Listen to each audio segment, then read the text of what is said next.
नमस्कार, मैं आशा मेहरा न्यूज़ 5 भारत में आप सभी का स्वागत करती हूँ।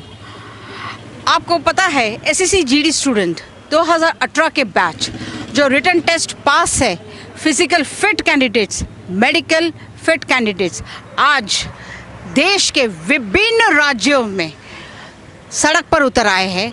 दिल्ली में आंदोलन हो रहा है और आंदोलन के समय पुलिस अपना ताकत दिखाती है। किस तरह से लाठी बरसा के, लड़कियों के कपड़े फाड़ कर, बहुत सारी चीज़ें करते हैं पुलिस वाले लोग।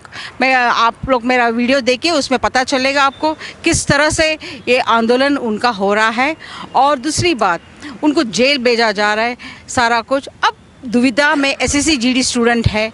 मैं यहाँ पर गाज़ीपुर बॉर्डर पर हमारे साथ जुड़े हुए हैं सुप्रीम कोर्ट के एडवोकेट भानु प्रताप सिंह जी। आप जानते होंगे, आप मेरे बहुत सारे वीडियोस भानु प्रताप सिंह जी के ऊपर देखे होंगे, क्योंकि इन्होंने फार्म लॉस के ऊपर एक बुक ही लिखा हुआ है। और आज मैं उनके सामने एसएससी जीडी स्टूडेंट का जो मुद्दा है वो पूछना चाहती हूँ, क्योंकि वो एक बहुत बड़े एडवोकेट है and that also of Supreme Court. नमस्कार सर। सर, ये एसएससी जीडी स्टूडेंट है 2018 के बैच, ये फिज़िकल टेस्ट पास है, medical fit, physical fit, written test pass, सारा कुछ है, लेकिन आज इनका जॉइनिंग नहीं हुआ है। तो क्या इन लोगों का अगर ज्वाइनिंग नहीं हुआ है तो इनको सबको इकट्ठे होके, क्योंकि जहाँ तक मेरी जानकारी है करीब 55,000 स्टूडेंट्स हैं जिन्होंने मतलब ये एसएससी का एग्ज़ाम पास किया है, तो इनको इकट्ठा होके जो है और प्राइम मिनिस्टर हाउस के सामने जो है इनको धरना देना चाहिए, प्रदर्शन करना चाहिए, पार्लियामेंट के सामने जाना चाहिए। बिना उसके तो समस्या का हल होगा नहीं। बिकॉज देखो, ये पार्लियामेंट के सामने तो जा नहीं पा रहे हैं। नहीं, क्यों नहीं जा पा रहे हैं? आखिर क्या दिक्कत है उनको जाने की? कोई उन्हें रोक रहा है या कोई और स्थिति है?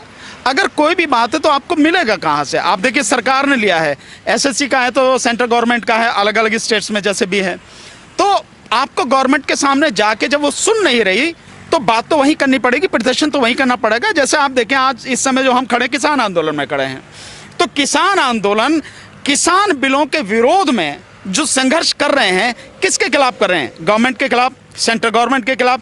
इसीलिए दिल्ली आए हैं। सरकार ने दिल्ली में एंटर नहीं होने दिया, कोई दिक्कत नहीं, हम बॉर्डर पर पड़े हैं, लगातार आंदोलन कर रहे हैं, 10 महीने हो गए हैं, और जब तक नहीं जीतेंगे करेंगे। तो इसी तरह से लड़ना होगा। यहाँ दिक्कत क्या है आंदोलन करने वालों की, कि जब किसी एक के साथ में दिक्कत होती है वो आंदोलन करता है, और उसमें भी कुछ लोग करते हैं।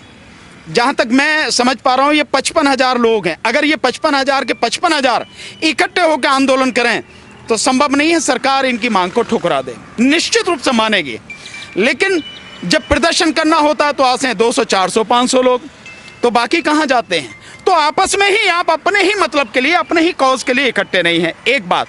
दूसरी बात, कितने भी आंदोलन देख लीजिए आप, एक जिसके साथ होती है उसमें से कुछ लोग आंदोलन करते हैं, बाकी सब तमाशा देखते हैं, कोई दूसरे का साथ नहीं देता।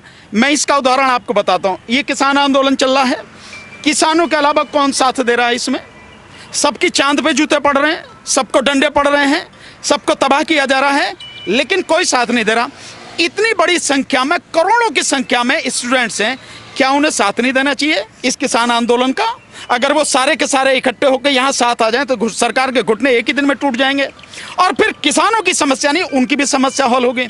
तो जब आप दूसरे का साथ नहीं देते और उस समय आराम से बैठे रहते हो तो आपका यही हाल होता। जैसे आप देखो, अभी 41 ऑर्डिनेंस फैक्ट्रियाँ हैं इस देश में।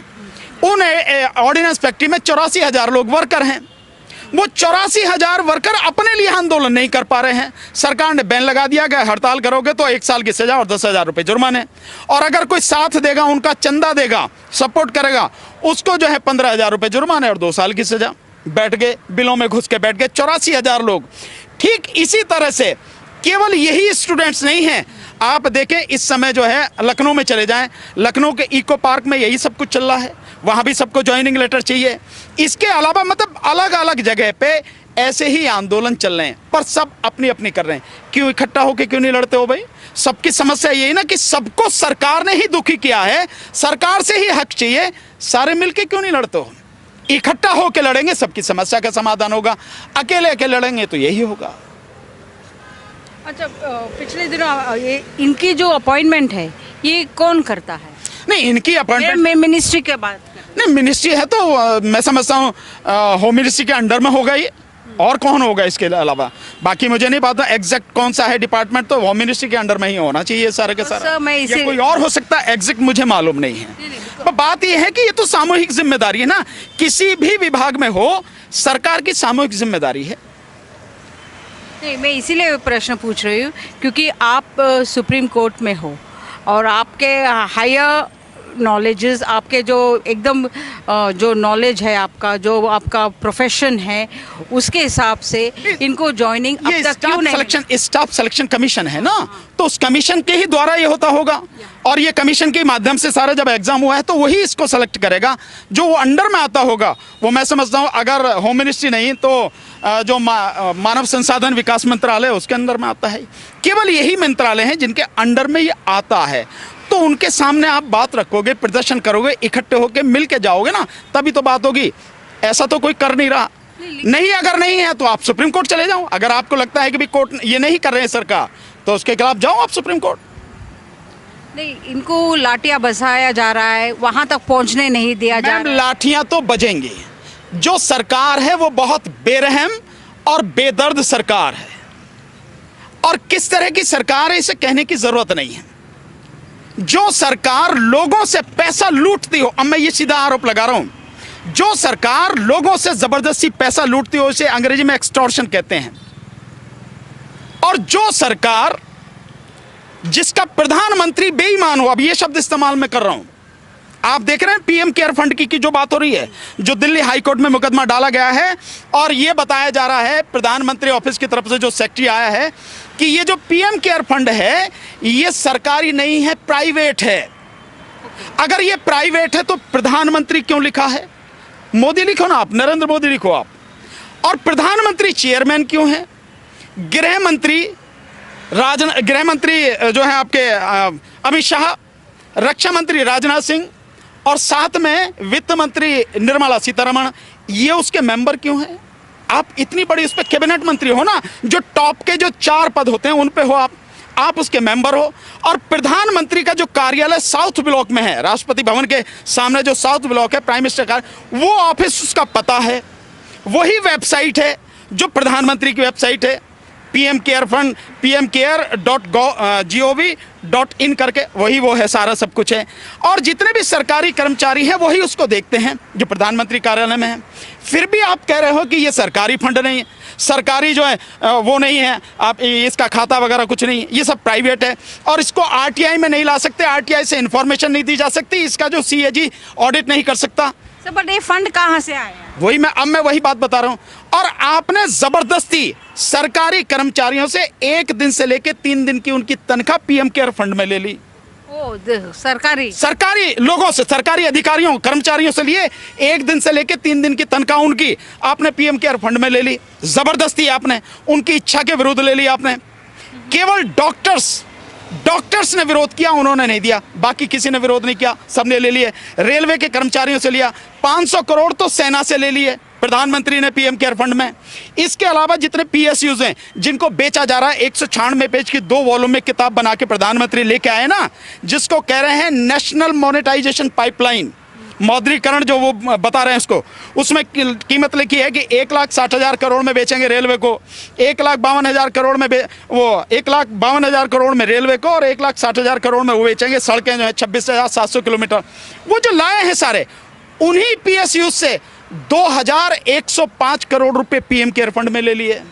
जो उद्योगपति पूंजीपति, उनकी जिम्मेदारी है कि आपकी तनख्वाह जो आप कमाते हैं, उस कमाने का 3% समाज की भलाई के लिए आप उसमें पैसा लगाओगे, जिसे CSR फंड बोलते हैं, जो कॉर्पोरेट सोशल रेस्पॉन्सिबिलिटी फंड जो है वो जो बोलते हैं, वो भी आपने सारा उसमें ले लिया।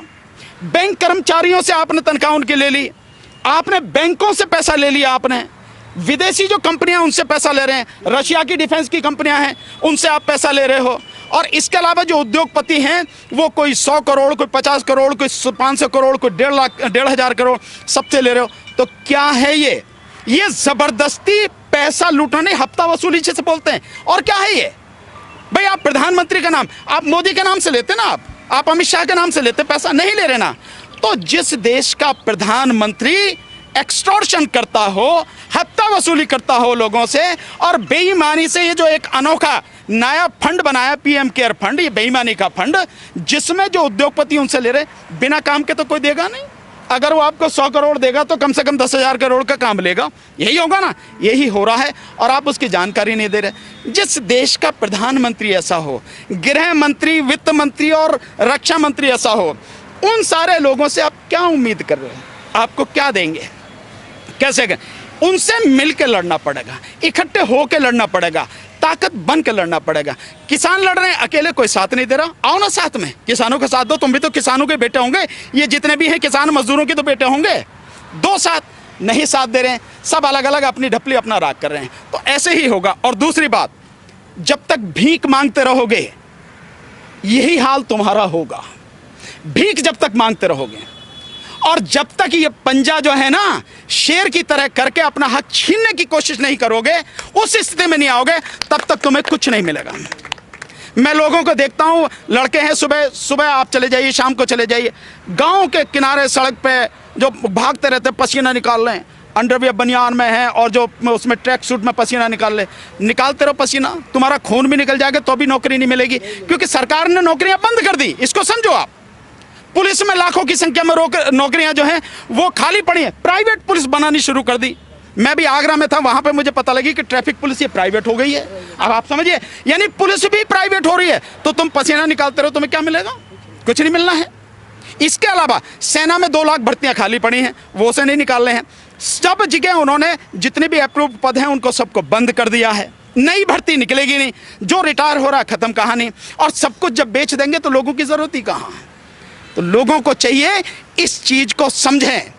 सालों साल लगा देते हैं लोग, 2 साल 3 साल 4 साल 5 साल 6 साल 10 साल, नौकरी नहीं मिलती। जब तक ऐसे ही बने रहोगे नहीं मिलेगी, मेरा तो मानना यही है। तो भैया, जैसा किसानों ने ठान लिया कि सरकार या तो वापस ले ले कानून, नहीं तो सरकार को उखाड़ के फेंक देंगे, और शुरुआत कर दी गई है। ऐसा ही तुम भी करो, सारे के सारे मिलकर साथ में आ जाओ। ये सरकार किसी को नहीं देगी। मोदी को और भाजपा सरकार को उखाड़ के फेंकना ही इस देश की समस्याओं का एकमात्र समाधान है।